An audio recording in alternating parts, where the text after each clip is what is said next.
Today, we're going to be looking at the different kinds of problems that can be um, solved using graphs in different situations. So, all the graphs we've looked at so far: exponentials, parabolas, reciprocals. So, we'll just start off by checking out an example and working through that part by part. So, we've got a table of values of the mass or weight of a baby orangutan over time.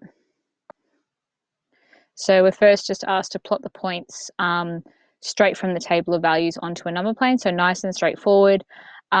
Just making sure that you make appropriate axes so that you can easily graph.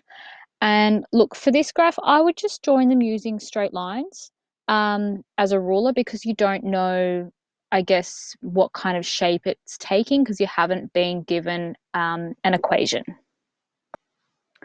So now the second part of our question gives us the equation. So we're told m is equal to 1.5 multiplied by 1.2 to the power of x. So that models the data in the table.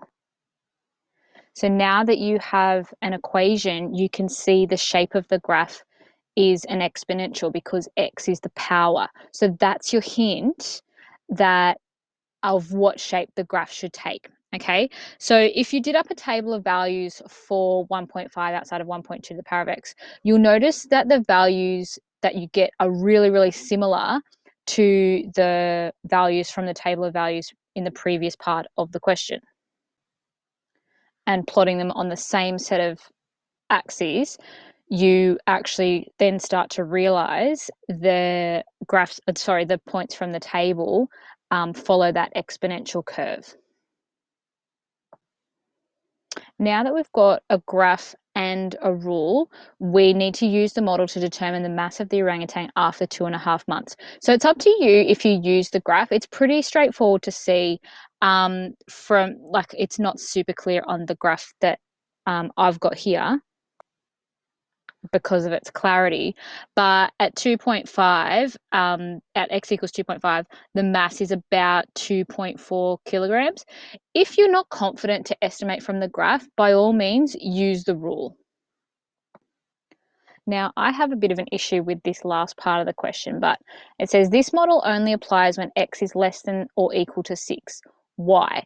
So if you put in x equals 7, say, you get an M value of about 5.7 kilograms. So what that's saying, if you put that in real terms of the model, it's saying that a 7-month-old orangutan weighs 5.7 kilos, which is totally, conceivable. That's a reasonable answer. However, what they're trying to get you to realize is that the growth rates change, okay? So eventually the mass of an orangutan will plateau and the model will no longer apply. In the textbook, they used, to demonstrate their point here, why it only applies when x is less than or equal to 6, they actually used an x value of 48, which I think it was like 9,000 kilos or something like that, which of course that's absolutely outrageous and not reasonable at all. But what I found is that the answers were fairly reasonable until it got to about x equals 20 or something like that. So look, why they've deliberately chosen 6, I'm not 100% sure, but this is the opportunity for you to think about things in real life. Okay, they're talking about the weight of a baby orangutan.